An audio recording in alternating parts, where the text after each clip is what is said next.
चलो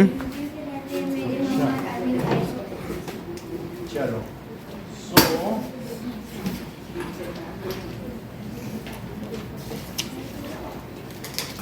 अर्पित अभी आप फार्मूले लिखने लगे हो, इस बार आपने सही किया है, पहले नहीं लिखते थे ना, ये काम बढ़िया हो गया। दोनों साइड लिखते हो, पहले एक साइड ही लिखा करते हो।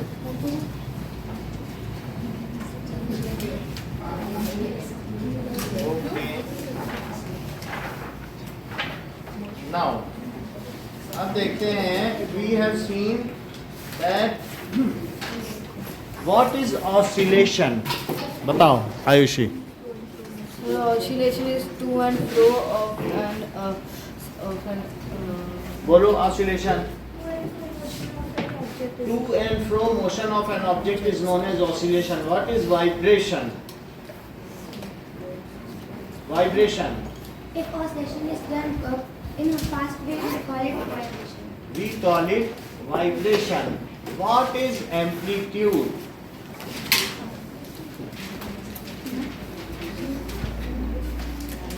बोलो। Maximum displacement taken from an object from its mean position to either side. Yes, maximum displacement. अगर स्लिंकी में भी कोई पार्टिकल इधर उधर हो रहा है, उसकी जो भी स्प्रिंग है, तो वो कितना इधर उधर हो रही है, उसको क्या कहेंगे? Maximum displacement. Now we will write amplitude. That is maximum displacement. ये देखो, एक स्प्रिंग है और अगर मैं इसको स्ट्रेच कर दूं, तो स्ट्रेच करने के बाद अगर मैं इधर लाऊंगा तो ये इसकी मेन पोजीशन है। तो अब अगर ये इसकी मेन पोजीशन है तो ये क्या होगी बताओ? क्या ये वापस भी आएगी और ये यहाँ भी आएगी? तो इस तरीके से ये इधर भी जा रही है और इधर भी जा रही है, तो ये ऑन आइदर साइड मैक्स, और फिर ऐसे ऐसे ये चलती रहेगी। ये अंत में लास्ट में ये यहीं आके रुक जाएगी, क्योंकि इसकी एनर्जी एटमॉस्फेयर में फिर से डिसिपेट हो जाएगी। So maximum displacement of oscillator, जो ऑसिलेट करता है उसको ऑसिलेटर कहते हैं।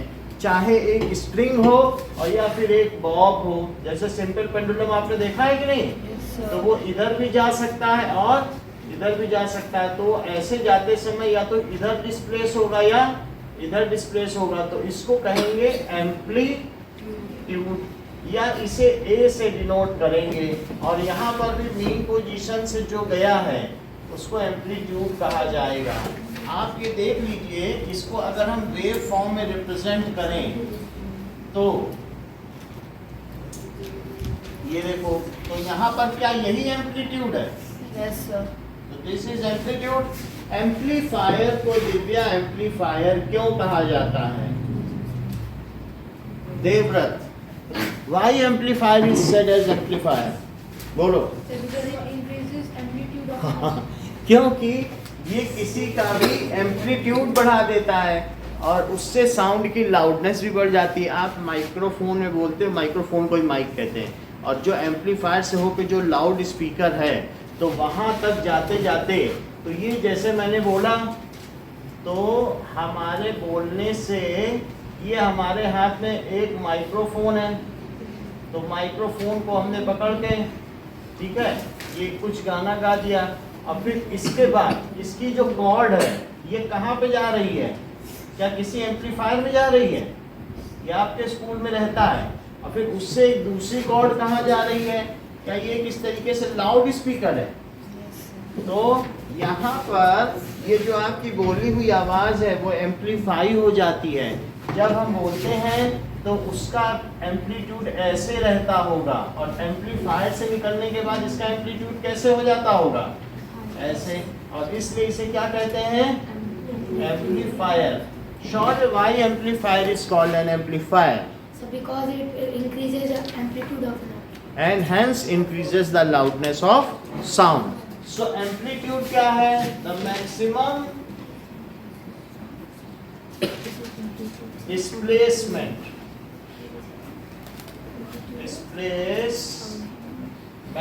of object, ठीक है, on either side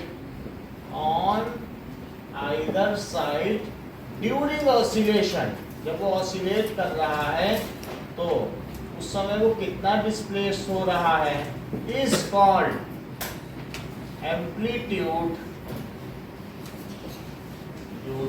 If amplitude is more, sentence complete करो Ayushi, then If amplitude is more, then the sound is also louder. हाँ, if amplitude is more then sound is louder, and if amplitude is less then sound is feeble, मतलब बहुत ही मंद आवाज आएगी, तेज आवाज नहीं आएगी। ठीक है, तो अगर एक डफली है तो उसका एम्पलीट्यूड ज्यादा होगा कि नगाड़े का, अगर दोनों को बीट किया। So if amplitude is more, और एम्पलीट्यूड कभी निगेटिव नहीं होता है, क्योंकि इधर जाए या इधर जाए बस वो कितना गया है वो वैल्यू लेते हैं। ये नहीं कि यहाँ -2 मीटर और यहाँ +2 मीटर। बात समझ में आ गई? एम्पलीट्यूड कभी निगेटिव नहीं होता है। So if amplitude is more then sound is louder. Now Shreya मुझे ये बताइए, क्या आपकी बॉडी में भी कोई एम्पलीफायर है? कहाँ है? बोलो अदिति। ईयर्स में। कहाँ पे? ईयर्स में जो एनुअल होता है, ईयर। वो तीनों बोन्स एक साथ मिलके किसका काम करती हैं? हैमर, एनविल और स्टीरअप मिल करके जो ऑसिकल्स हैं, उन बोन्स का नाम क्या है? Ossicles. So 3 bones combinely act as amplifier. बोलो, बात समझ में आ गई? तो ये बात हो गई। तो हम यहाँ लिख सकते हैं एम्पलीफायर क्या करता है? ठीक है, इंक्रीजेज एम्पलीट्यूड,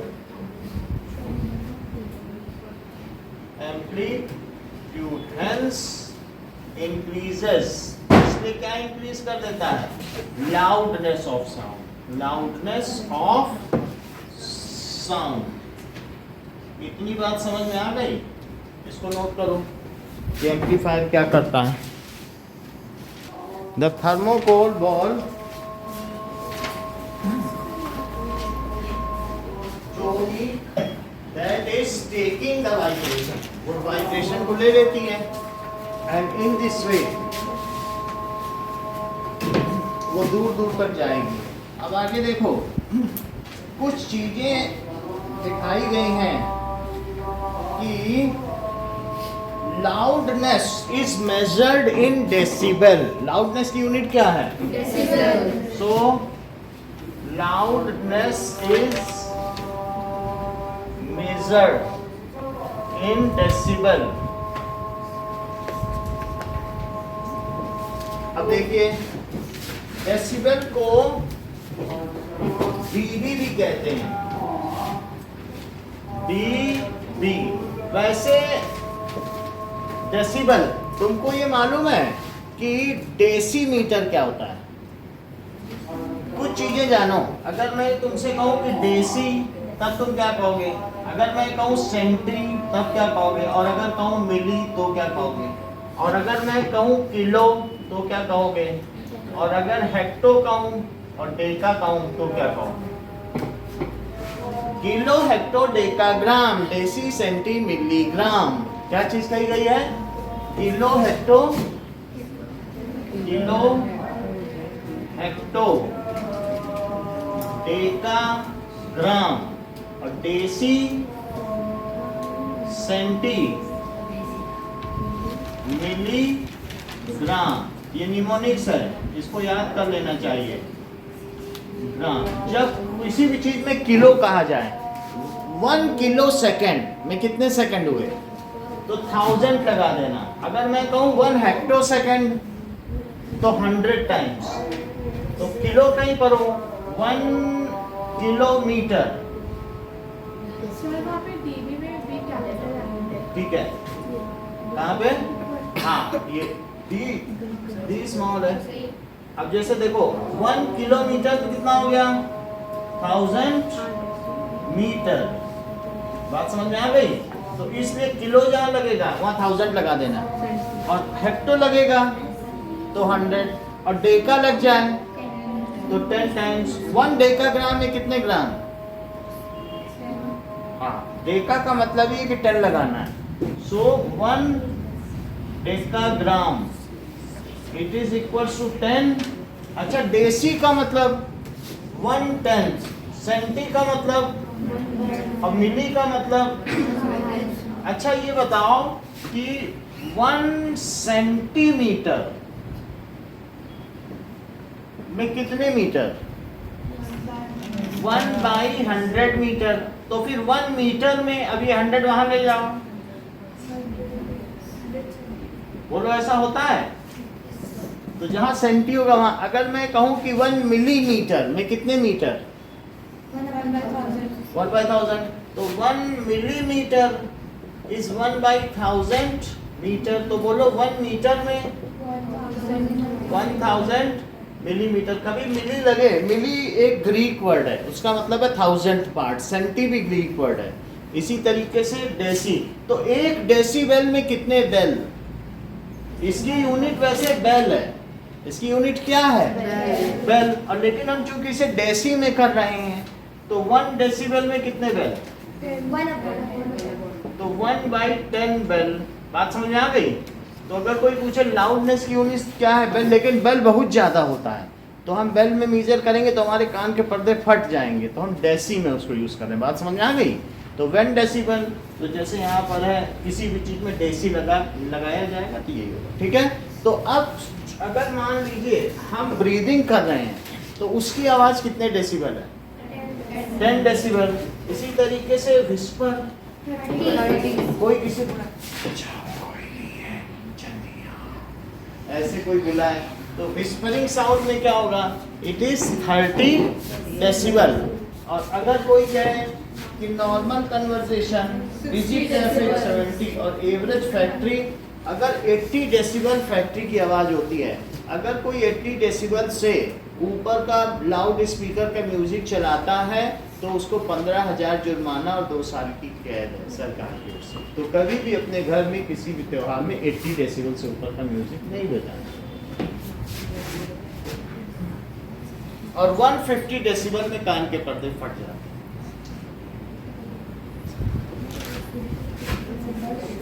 जो कभी तुमने ये देखा फाइटर जब उड़ने वाला होता है तो उसकी आवाज 130 डेसिबल है, तो 150 सोचो कितना बहुत आवाज आती है ना। हाँ, फाइटर। तो इस तरीके से नॉर्मल ब्रीदिंग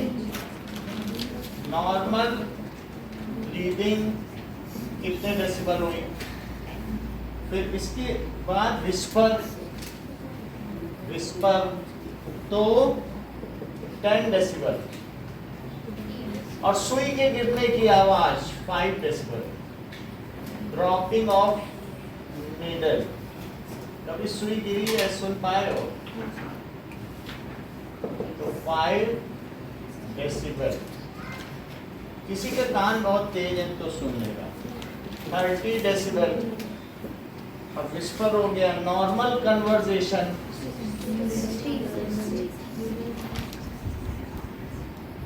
60 डेसिबल।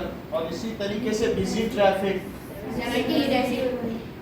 अगर कोई बड़े महानगर में चले गए कोई, तो फिर ऐसा होगा कि बिजी ट्रैफिक, ठीक है, तो 70 डेसिबल। ना एवरेज जो भी फैक्ट्री होगी, फैक्ट्री नॉइस 50 डेसिबल। अब जरा देखो, above 80 decibel the noise becomes painful. देखो ये सारी चीजें, above 80 decibel noise become painful and it harms the eardrum of ear. Noise, फिर वो noise हो गया, ये भी noise में ही आएगा, ये सब noise है। becomes painful and ठीक है, damage eardrum।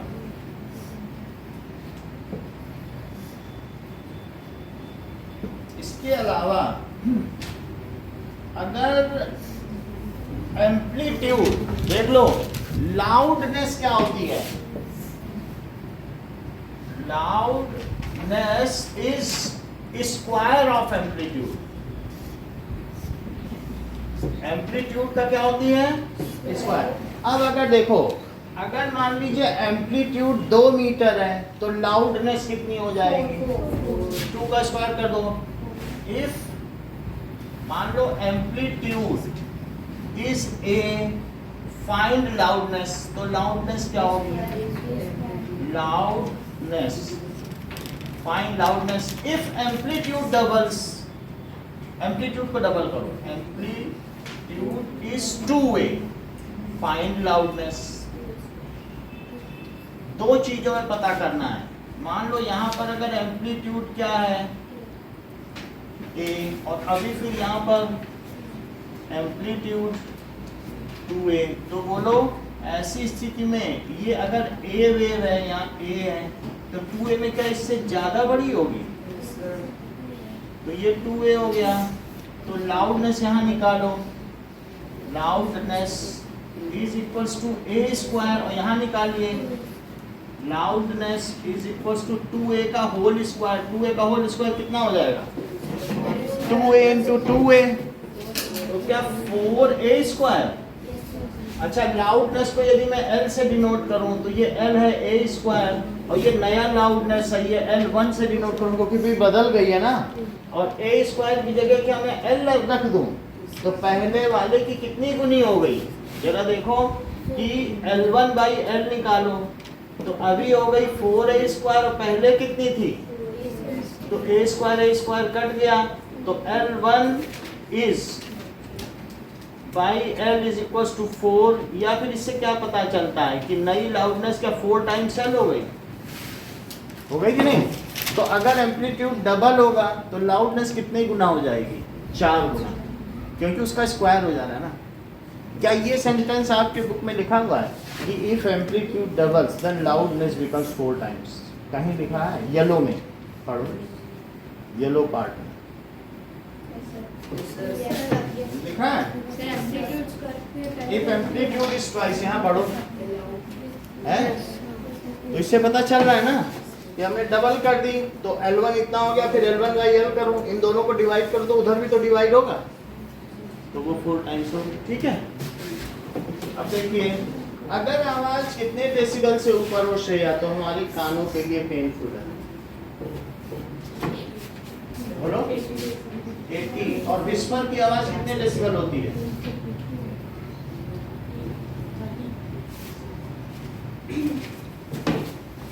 अब देखो 1 डेसिबल में निखिल कितने बेल? हाँ।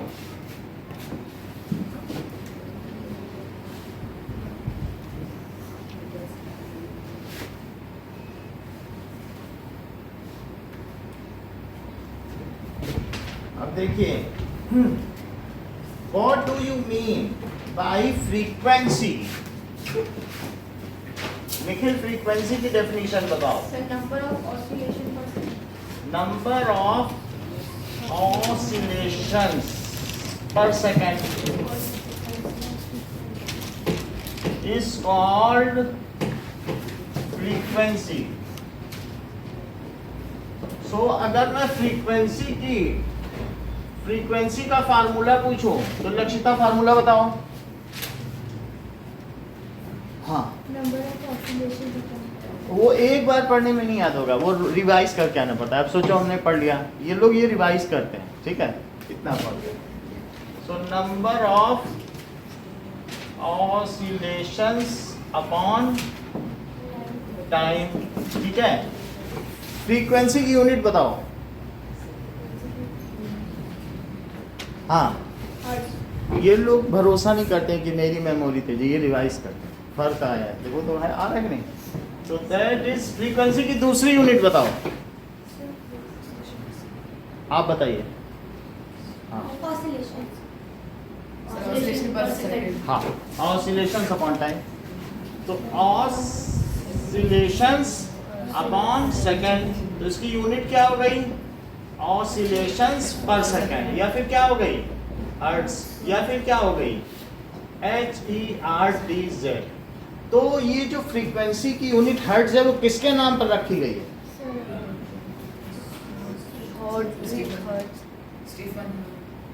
Heinrich Hertz. ठीक है, अब जरा देखो, तो व्हाट इज पिच? पिच देखो, pitch is called the shrillness of sound. जैसे श्रिल आवाज होती है, सीटी कोई बजा दे तो कान में लगता है, बहुत तीखी आवाज जो कानों को चुभे, जिसमें हमारे पर्दों को बार बार ऐसे ऐसे होना पड़े, तो उसको कहते हैं shrillness. If more oscillations are there then shrillness will be more. सीटी, वो देखिए पुलिस जब सीटी बजाता है तो उसके अंदर एक छोटा सा दाना पड़ा होता है सीटी में, वो हिलता डर रहेगा नहीं अंदर में। तो पिचनेस इंडिकेट्स द श्रिलनेस, कितनी तीखी, जैसे कोई चीख दे तो चीखने से श्रिलनेस होती है, वो कानों में बहुत आवाज करती है। तो pitch indicates the shrillness of sound, shrillness of sound. If shrillness यानी if frequency is more than pitch is more, pitch is more. जरा ध्यान दें कि मान लीजिए एक ये वेव है,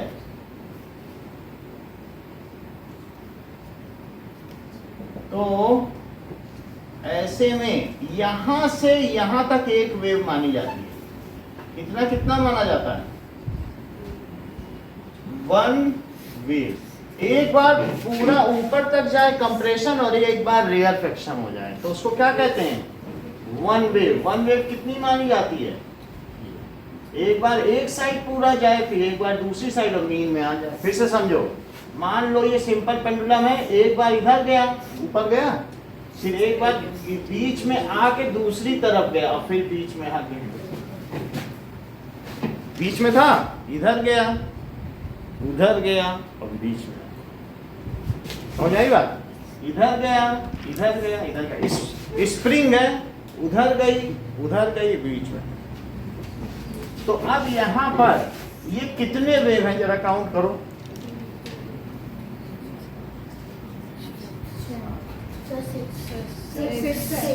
चेक करें, जैसे 1, फिर यहां से ये दूसरी हो गई, फिर ये तीसरी हो गई, फिर ये चौथी, 5वीं और फिर इसको 6 मान लें, ये छोड़ दो। 6 वेव्स हैं। और ऐसा अगर टाइम पीरियड इसमें 2 सेकंड हो रहा है तो ऐसे में अर्पित क्या आप मुझे इसकी फ्रीक्वेंसी बता सकेंगे? 2 सेकंड में उसने इतनी वेव पैदा कर ली।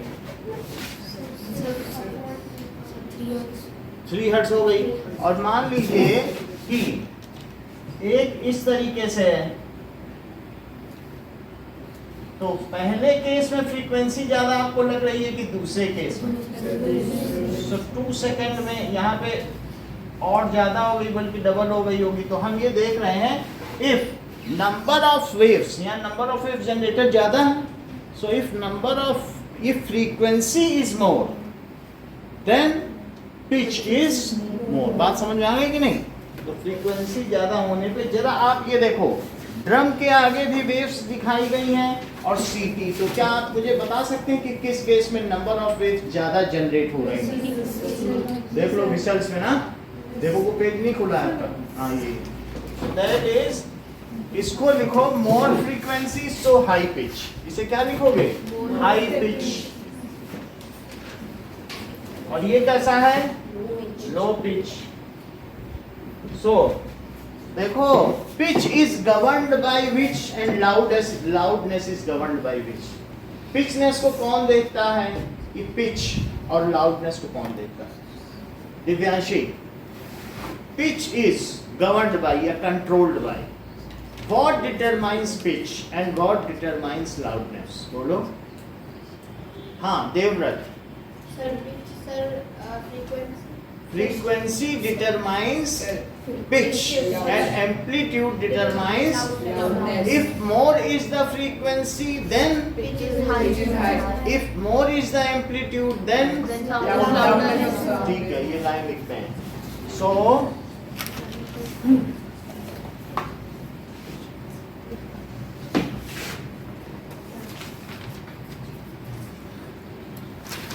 pitch is determined by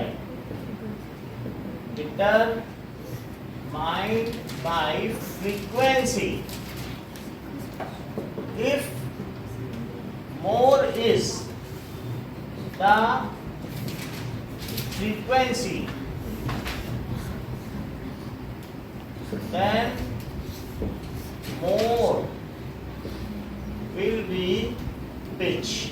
अच्छा ये बताओ, जो फ्लैपिंग ऑफ इंसेक्ट, एक क्रिकेट होता है ना झिंगुर, वो तो वो ऐसे करता है, उसकी फ्रीक्वेंसी ज्यादा है कि जो एक शेर की दहाड़ है उसकी?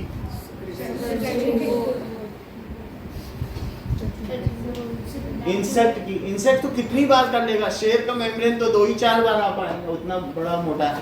तो frequency of flapping of insect या बजिंग, बी बस करती है, वो भौरा आ जाता है, ऐसे करता रहता है, तो बजिंग बी इज मोर, किसकी फ्रीक्वेंसी ज्यादा है? तो इसलिए उसकी पिच ज्यादा होगी कि नहीं? That is pitch of buzzing bee. मधुमक्खी की आवाज सुनी है? इज मोर देन, इससे ज्यादा होगी रोरिंग ऑफ लायन। अच्छा ये बताओ, लाउडनेस के केस में सेंटेंस पूरा करो अर्पित, इन्हीं दोनों से। लाउडनेस किस में ज्यादा होगी?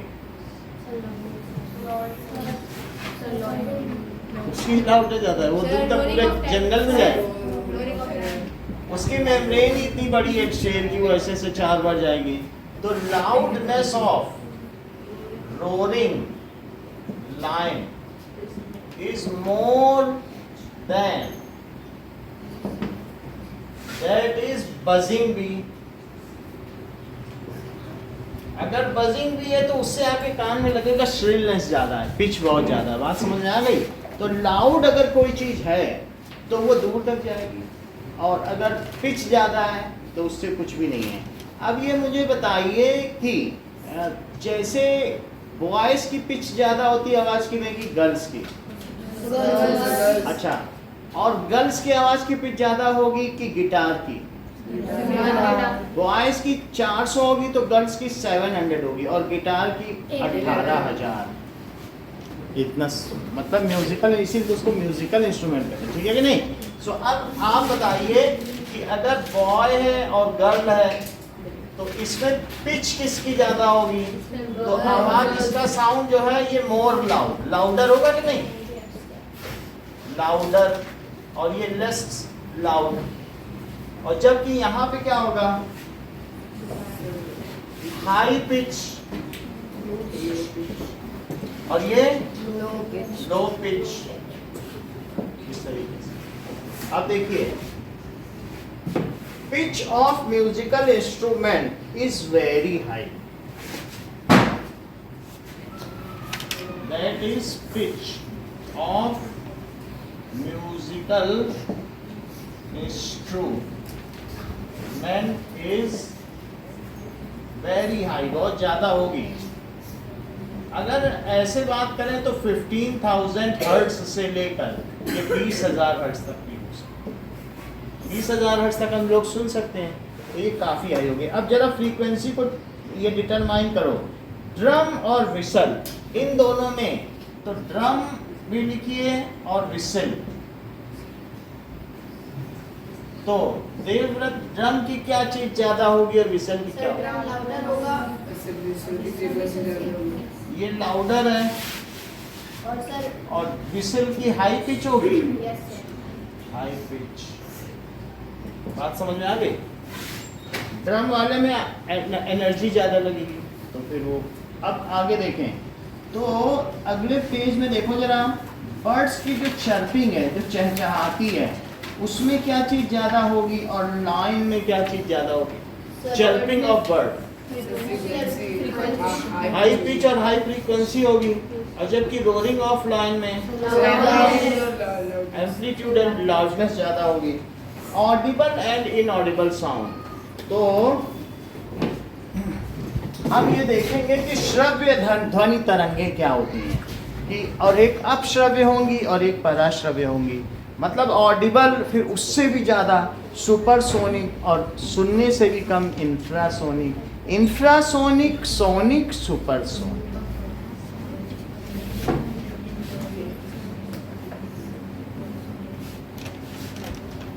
Now let us see कि audible and inaudible sound.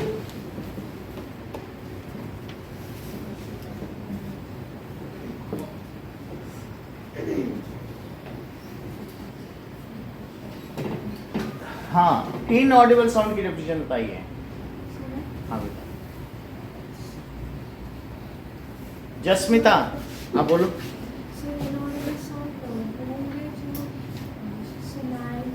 सही है। The sound which does not produce sensation in our ears, जो हमारे ईयर ड्रम में सेंसेशन न पैदा कर सके, उसे हिला ना सके। और कुछ ऐसे होते हैं कि इतनी ज़्यादा हिला दें कि हमारा ईयर ड्रम बोले हम हिलेंगे ही नहीं। जैसे कोई ज़्यादा हिलाना चाहे तो आदमी हथियार ही डाल ले, कहे 20,000 से ज़्यादा हिला रहे हैं हमको, हम नहीं हिलेंगे जाओ।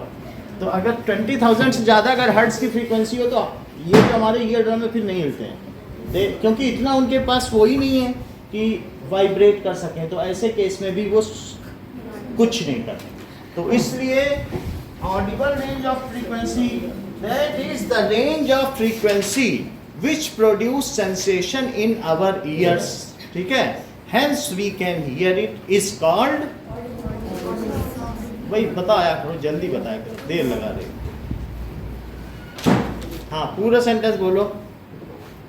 हाँ, the range of frequencies which produce sensation in our ears and hence we can hear them is called audible sound.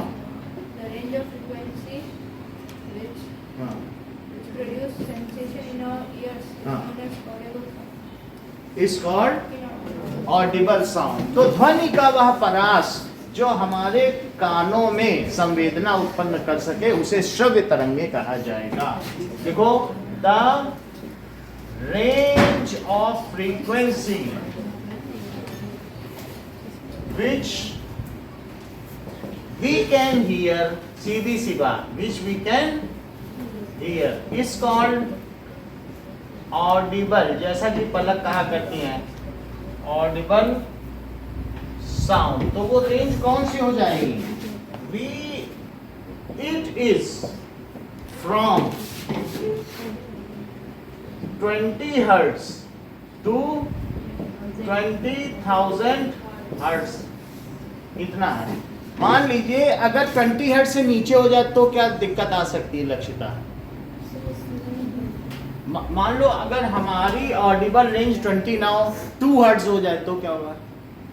फिर हम लोग रात को कहेंगे अरे वो पर्दा हिलना बंद करो तब हम सोएंगे।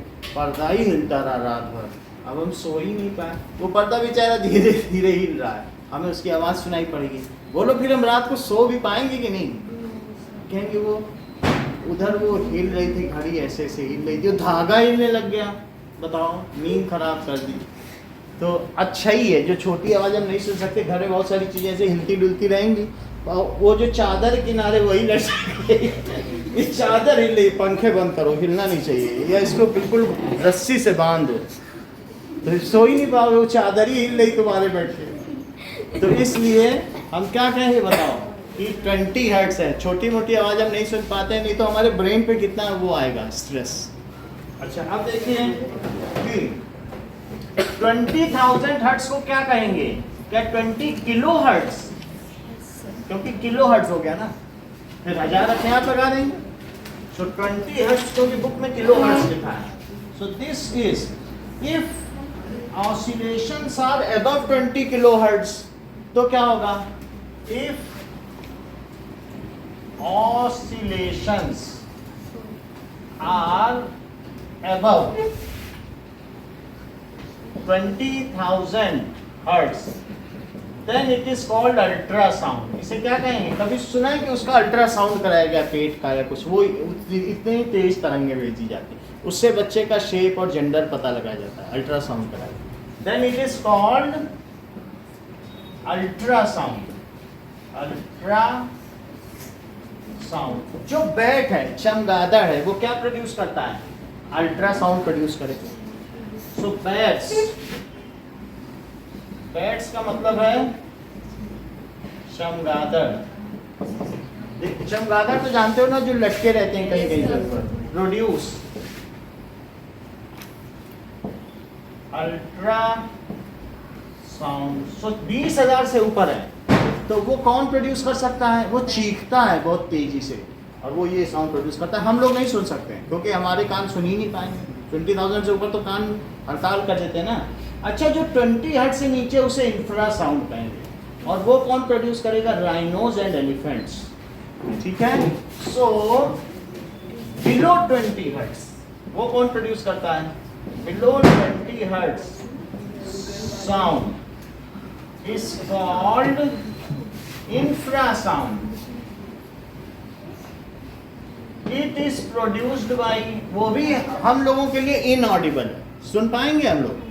So it is produced, कैंडा जानते हो? It is produced by rhinos and dolphin भी ऐसा प्रोड्यूस करते हैं।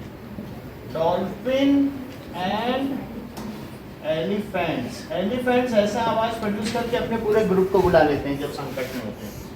अब जरा देखो सर, लेकिन हम लोग एलिफेंट की आवाज तो सुन सकते हैं। एलिफेंट एक बोलता है, वो हम लोगों के लिए बोलता है, वो हमारी रेंज पे तो बोलता है, लेकिन एक ऐसी भी आवाज है जो हम लोग नहीं सुन पाएंगे और उसके साथ ही सुन लेंगे। तो वो करीब 5 हर्ट्ज की भी आवाज निकाल लेता है। तो वो अपने दोस्तों को संकट में बुला लेगा, आपको पता भी नहीं चलेगा और एक साथ सब हाथी दिख जाएंगे। अब देखिए, police use high frequency whistles which dogs can hear but human can not. कभी कभी पुलिस ऐसी भी विशल रखती है, उसमें जब वो फूकेगी कोई आवाज आपको नहीं सुनाई पड़ेगी लेकिन सारे कुत्ते आ जाएंगे। Dogs can hear up to 30,000 hertz, उनके कानों की और सुनने की क्षमता होती है। तो इसलिए कभी कभी ऐसा होता है कि हम लोगों के ऑटोमोबाइल्स में हम लोग जैसे होते हैं, 2 चौराहे पीछे होते हैं तो हमारे घर का चीकू दरवाजे पे आ जाता है। तो इससे पता चलता है, और घर वाले कोई सुन नहीं पा रहे हैं तो हम लोगों को पता चल जाता है कि हाँ भैया, और उसको सबकी गाड़ी का साउंड मालूम है कि कैसा है। तो अलग अलग गाड़ियों का उसको साउंड मालूम है। तो जो भी हमारी गाड़ी का मेक अलग है और हमारी किराएदार की गाड़ी का मेक अलग है, दोनों को वो पहचान लेता है। तो इस तरीके से dogs can hear higher frequency sound. तो जैसे इसमें बुक में क्या लिखा है, police uses those whistles which are used to call dogs but we cannot hear them. देखो, police uses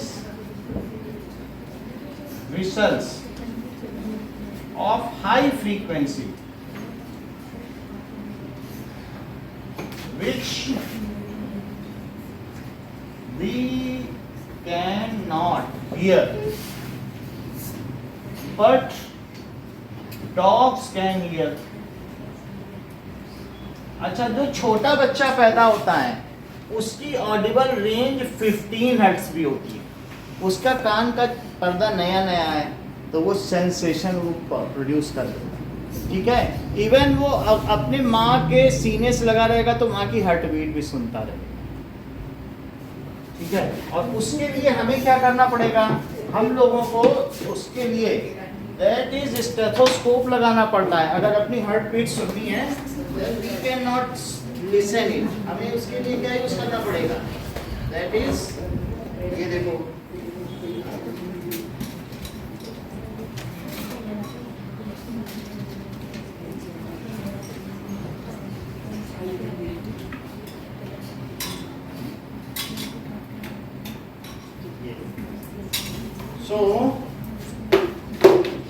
इसको जब आप लगाओगे तो आपको अपनी हार्ट बीट धक धक सुनाई पड़ेगी। तो इसमें से क्या है, एक मेम्ब्रेन है, तो ऐसे लगाना यहाँ हार्ट में और ये कान में डाल लेना, तो ये स्टेथोस्कोप है। और ये लोग आप लोग भी देखो, उससे क्या होगा, that you can hear it. इसको यहाँ लगाओ जहाँ हार्ट है, देखोगे तो सुनाई पड़ेगा। सर सुनाई नहीं दे रहा। सुनाई पड़ेगा, इधर हार्ट है। अब आप देखो हार्ट कहाँ पर है, थोड़ा सा लेफ्ट हैंड साइड में ऐसा होता है हार्ट, ऐसा सुनाई पड़ रहा है ना, ये हार्ट है, देखो पोजीशन। तो हार्ट रख के देखो तो उधर ही उनको सुनाई पड़ गया, तो ऐसा हो सकता है तुम्हारे दिल ही ना हो। कई लोग ऐसे फर्जीवाड़े में ही जिंदा है।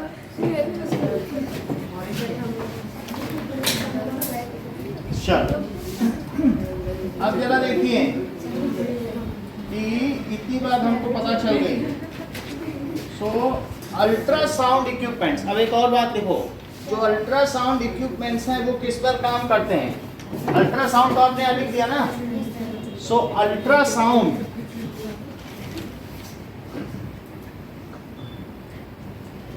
is used in medical equipments to take image, और वो हमारे बॉडी के अंदर देख लेंगे स्टोन कहाँ है, सब कुछ, बच्चे का क्या शेप है, सब कुछ अंदर, कोई भी प्रॉब्लम है अल्ट्रासाउंड से पता चल जाएगा। ठीक है, to take image inside body,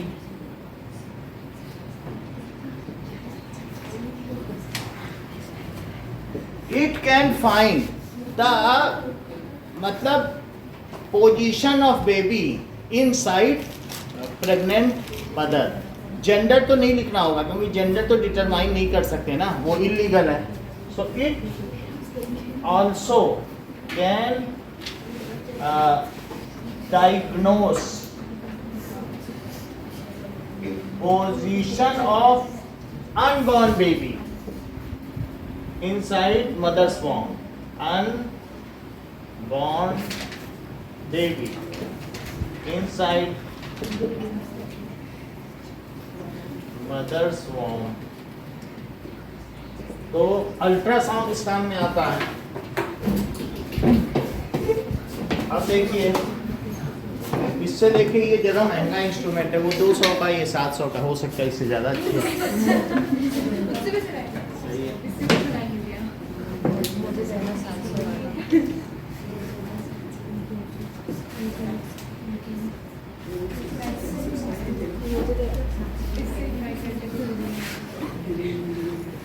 Now, अब ये देखिए noise and music, noise and music. Noise क्या है? सो अनप्लीजेंट साउंड, ठीक है, जो unpleasant sound is called noise. जैसे नॉइज ये है, ये देखो, उसका कोई एक लय नहीं है, टेढ़ा मेढ़ा भी चलेगा जैसे ये उसका, और जो कि म्यूजिक क्या है, उसका एक पैटर्न है।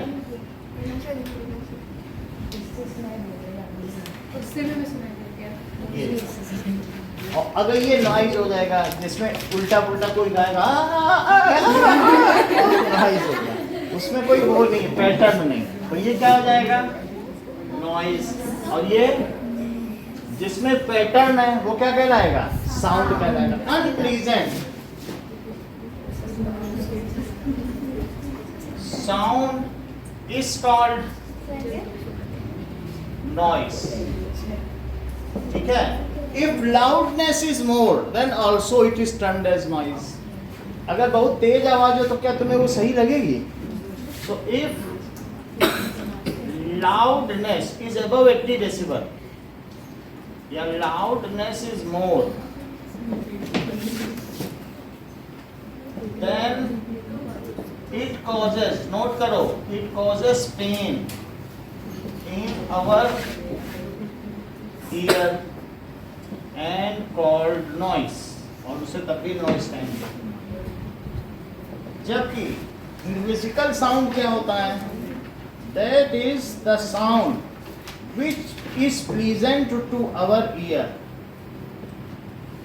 The sound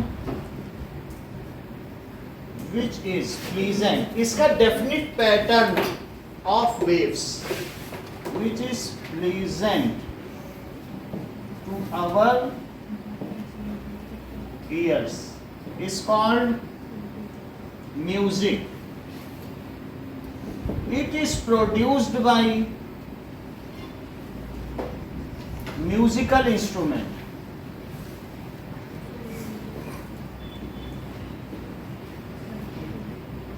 It has high pitch. इसकी high pitch होगी ठीक है, और रेगुलर वेव्स होंगी। कैसी वेव्स होंगी? इसमें इररेगुलर वेव्स हैं और इसमें कैसी वेव होंगी? And regular waves. तो हमें इसमें भी अंतर जानना चाहिए कि ये क्या है। Now however if music is too louder then it causes noise। अगर म्यूजिक बहुत लाउड हो जाए तो क्या कानों को अच्छा लगेगा? So then only however it should not be louder, however it should not be louder। इसे लाउडर नहीं होना चाहिए।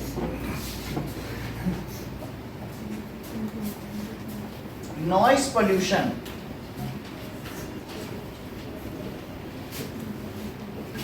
अब देखें, जैसे बहुत हाई फ्रीक्वेंसी की चीज है तो उसको अल्ट्रासाउंड कहते हैं। तो अल्ट्रासाउंड से क्या किया जा सकता है?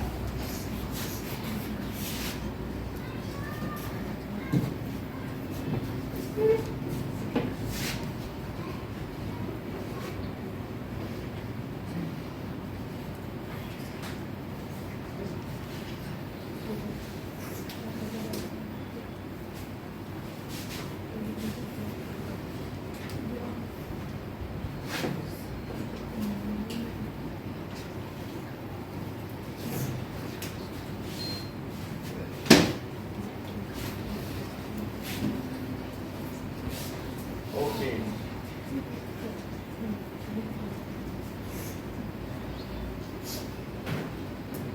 Ultrasound of body.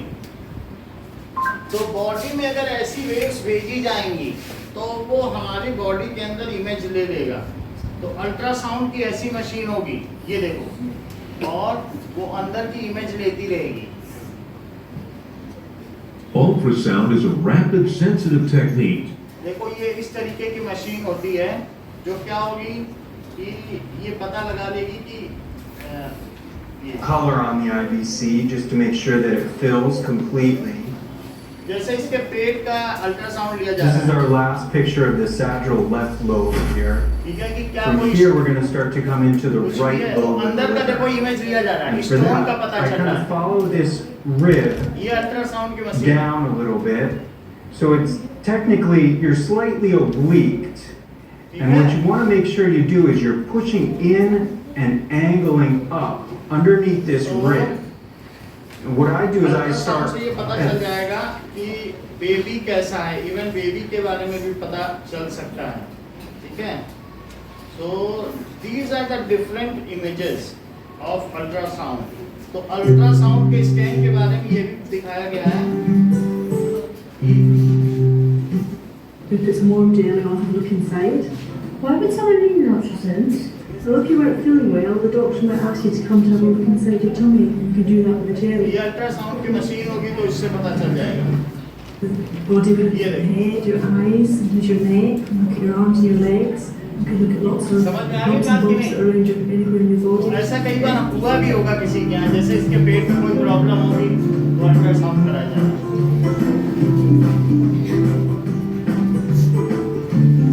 Now, अब मुझे बताइए कि what is ultrasound and by whom it is produced? Aditya बताएं। Sir, if the sound is above 20,000 hertz, then it is called ultrasound. It is produced by It is used in medical equipment. It is in or by which animals it is produced? by Bats. ठीक है, what is infrasound and by whom it is produced? कोई बात नहीं। Infrasound. The sound which is produced by Shaurya. Such a sound which is below 20 hertz is called infrasound. It is produced by some elephant or dolphin. And rhinos also. Okay. So if police is whistling an ultrasound, then for what it is used? So it is used for dogs. To call dogs. Okay. Now, what is music and what is noise?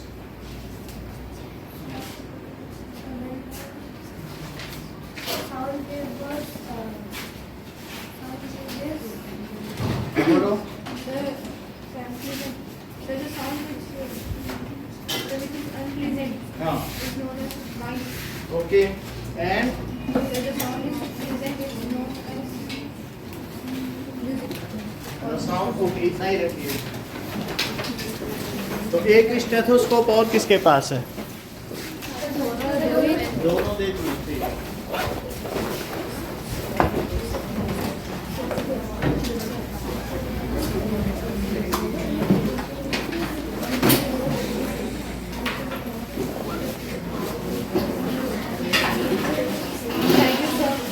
Okay welcome.